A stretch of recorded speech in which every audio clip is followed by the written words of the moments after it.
আসসালামু আলাইকুম। আশা করি আমরা সবাই ভালো আছি। আজকে আমি যে টপিকটা নিয়ে আলোচনা করব সেটা হচ্ছে যে কোলিনার্জিক ড্রাগ, অর্থাৎ কোলিনার্জিক সিস্টেমে কী কী ড্রাগ ফাংশন করে সেটা।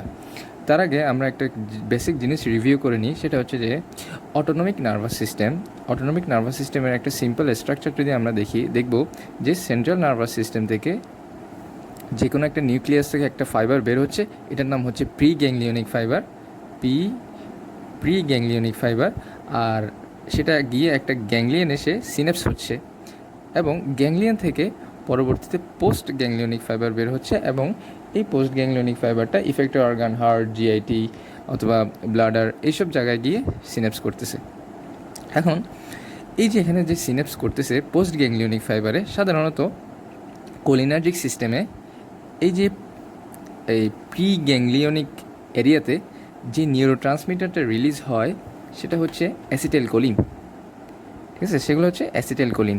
এই অ্যাসিটাইলকোলিনগুলো পোস্ট সিনেপটিক মেমব্রেনে কিছু রিসেপ্টরের সাথে বাইন্ড করতে পারে স্পেসিফিক।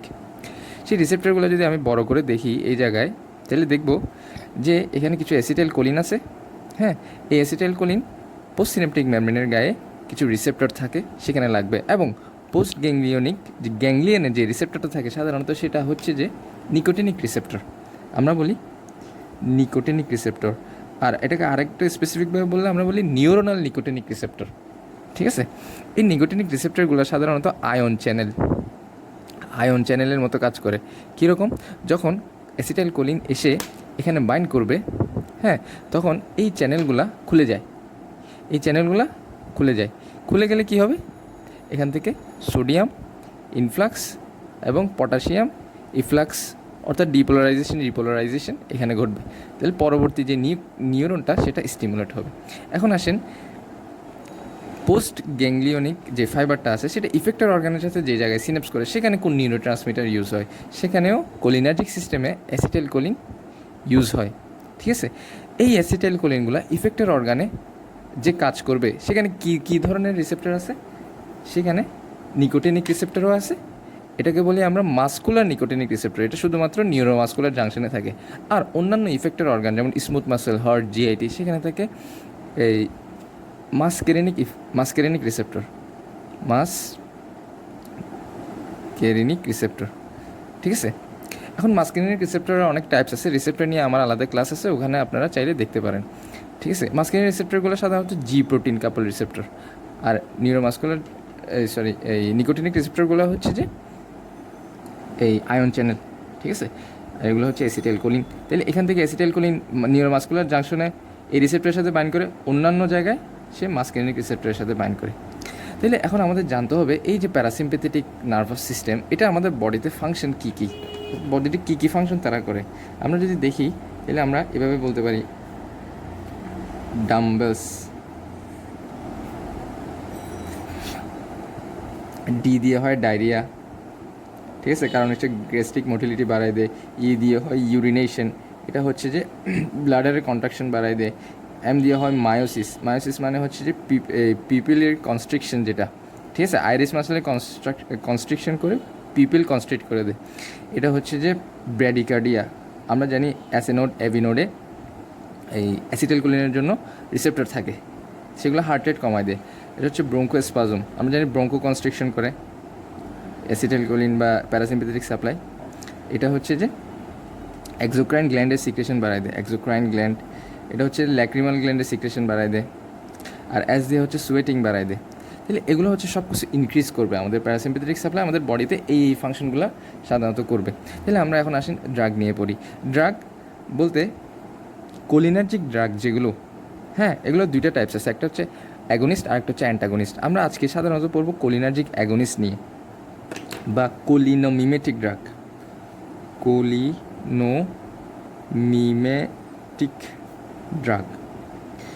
ঠিক আছে, অথবা এদেরকে আরেক নামে বলা যায় cholinergic receptor, cholinergic receptor agonist.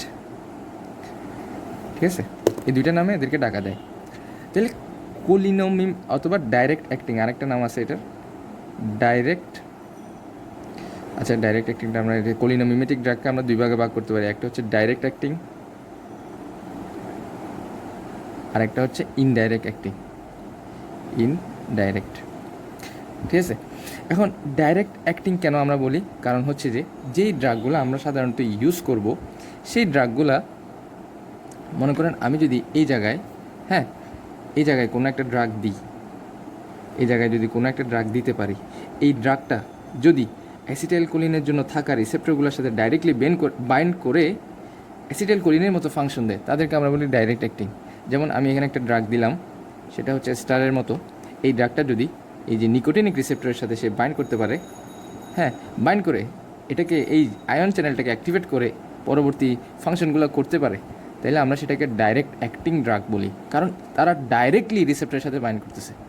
ঠিক আছে, তো এখন ডাইরেক্ট অ্যাক্টিংকে আমরা আবার দুইটা ভাগে ভাগ করতে পারি। একটা হচ্ছে যে অ্যাসিটাইলকোলিনের অ্যাস্টার, আরেকটা হচ্ছে অ্যালকালয়েড, অ্যালকালয়েড। এগুলো হচ্ছে সাধারণত ন্যাচারাল সোর্স থেকে আমরা পাই।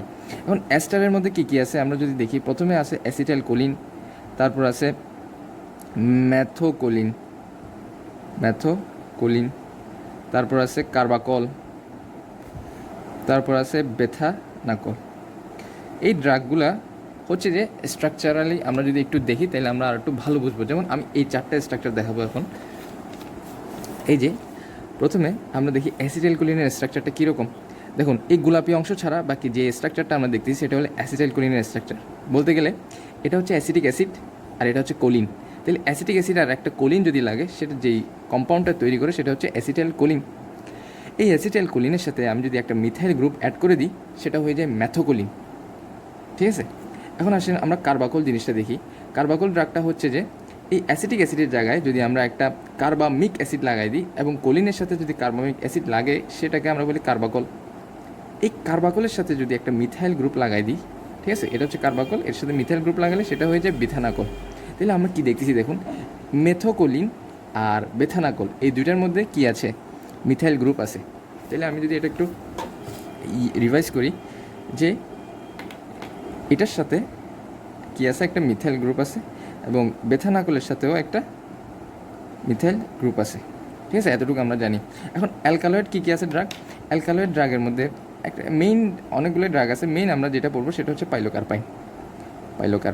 এখন পাইলোকার্পাইনের স্ট্রাকচার যদি আমি আপনাকে দেখাই, তাহলে দেখবো এটা হচ্ছে ন্যাচারাল একটি প্রোডাক্ট এবং এটার যেই একটা এন্ড আছে সেখানে মিথাইল গ্রুপ আছে। তাহলে আমরা কি বলতে পারি? পাইলোকার্পাইনের স্ট্রাকচারেও একটা মিথাইল গ্রুপ আছে। তাহলে দেখুন, মেথোকোলিন, বেথানাকল এবং পাইলোকার্পাইন এগুলোতে মিথাইল গ্রুপ আছে। তো এই জন্য এই তিনটা ড্রাগ হচ্ছে যে মাসকেরেনিক। যেখানে মিথাইল গ্রুপ থাকে এই ড্রাগগুলো হচ্ছে মাসকেরেনিক রিসেপ্টর স্পেসিফিক,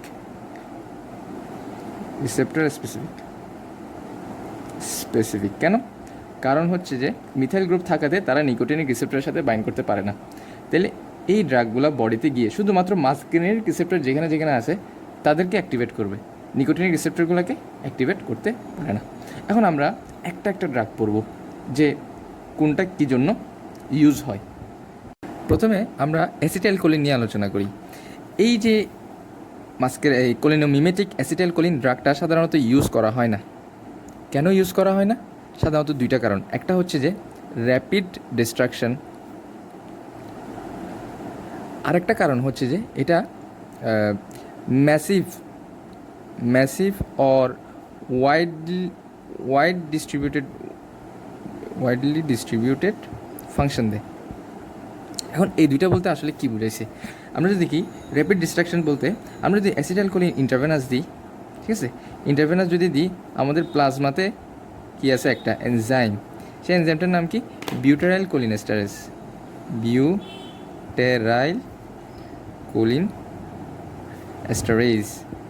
ঠিক আছে। তাহলে অ্যাসিটাইলকোলিন যখনই প্লাজমাতে যাবে, বিউটেরাইল কোলিনেস্টারেজটা অ্যাসিটাইলকোলিনকে ডিস্ট্রয় করে ফেলবে। এটাকে আরেক নামে ডাকা যায়, সেটা হচ্ছে সিওডোকোলিনেস্টারেজ। এখন আমি যদি কোনোভাবে ইন্টারমাস্কুলার দিই এই অ্যাসিটাইলকোলিন ড্রাগটাকে, এখন নিউরোমাস্কুলার জাংশনের মধ্যে কি আছে? এটা অ্যাসিটাইলকোলিনেস্টারেজ আছে, অ্যাসিটাইলকোলিনেস্টারেজ। এই এনজাইমটা অ্যাসিটাইলকোলিনকে ডিস্ট্রয় করে ফেলবে এবং এটার আরেক নাম হচ্ছে থ্রুকোলিনেস্টারেজ। এই জন্য আমরা অ্যাসিটাইলকোলিনকে ড্রাগ হিসেবে বের করতে পারি না, বডিতে দিলেই সাথে সাথে ডিস্ট্রয় হয়ে যায় এবং rapid destruction. Massive or wide distribution বলতে কী বুঝাইছে? দেখুন, অ্যাসিটাইলকোলিন প্যারাসিম্পেথেটিকের ক্ষেত্রে প্রি গ্যাংলিয়নিক এবং পোস্ট গ্যাংলিয়নিক দুই জায়গায় কাজ করতেছে, ঠিক আছে। আবার সিম্পেথেটিকের ক্ষেত্রে প্রি গ্যাংলিয়নিকে অ্যাসিটাইলকোলিন কাজ করতেছে, আবার সোমাটিকের ক্ষেত্রে নিউরোমাসকুলার জাংশনে অ্যাসিটাইলকোলিন কাজ করতেছে। তাইলে আমরা যদি একটা মানুষকে অ্যাসিটাইলকোলিন ড্রাগটা দিই, তাহলে সে দেখুন প্যারাসিম্পেথেটিককে তো অ্যাক্টিভেট করতেছেই, সাথে সে সিম্পেথেটিক নার্ভাস সিস্টেমকেও অ্যাক্টিভেট করতেছে। কারণ হচ্ছে যে এই জায়গাগুলো অ্যাক্টিভেট হলে এই জায়গাগুলোও অ্যাক্টিভেট হয়ে যাবে। তাহলে আমি কি একটা মানুষকে এমন কোনো ড্রাগ দিব যেটার কারণে প্যারাসিম্পেথেটিক, সিম্পেথেটিক, তারপর সোমাটিক, সেন্ট্রাল নার্ভাস সিস্টেম সব জায়গায় ড্রাগটার এফেক্ট করবে? না, এই জন্যই অ্যাসিটাইলকোলিনটা সাধারণ ইউজ করা হয় না। এখন আমরা 2 নম্বর যে ড্রাগটা পড়বো, হ্যাঁ, সেটা হচ্ছে যে বেথানাকল।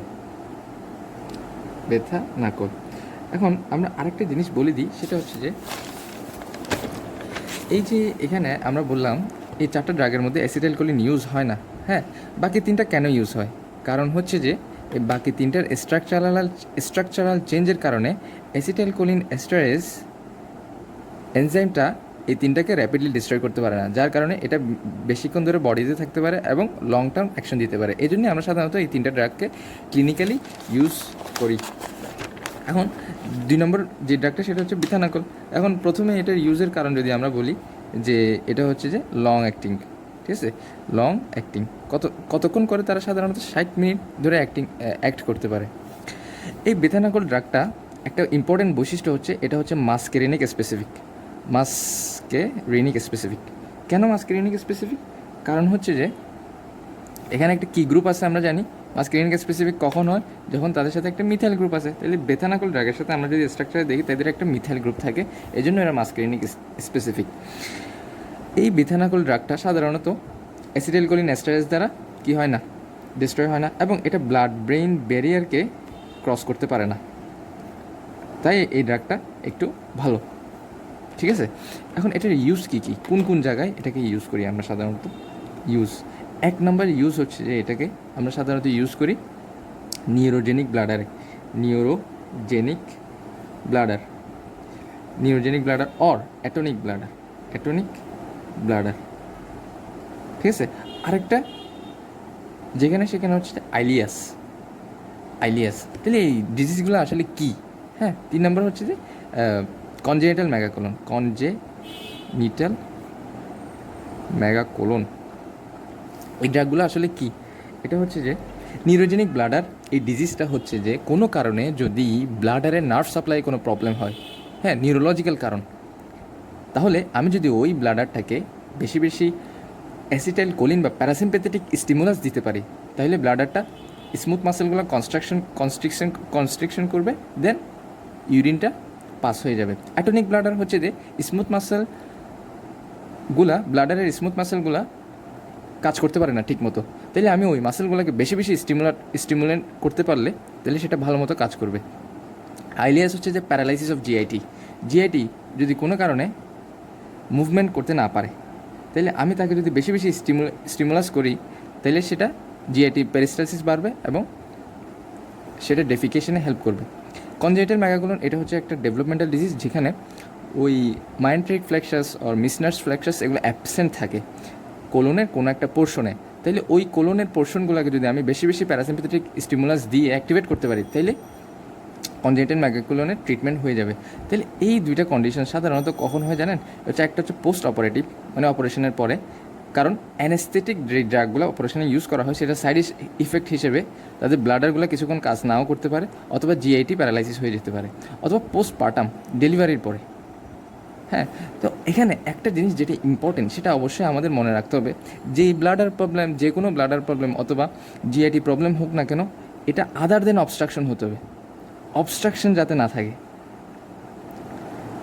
ঠিক আছে। অবস্ট্রাকশন থাকা যাবে না।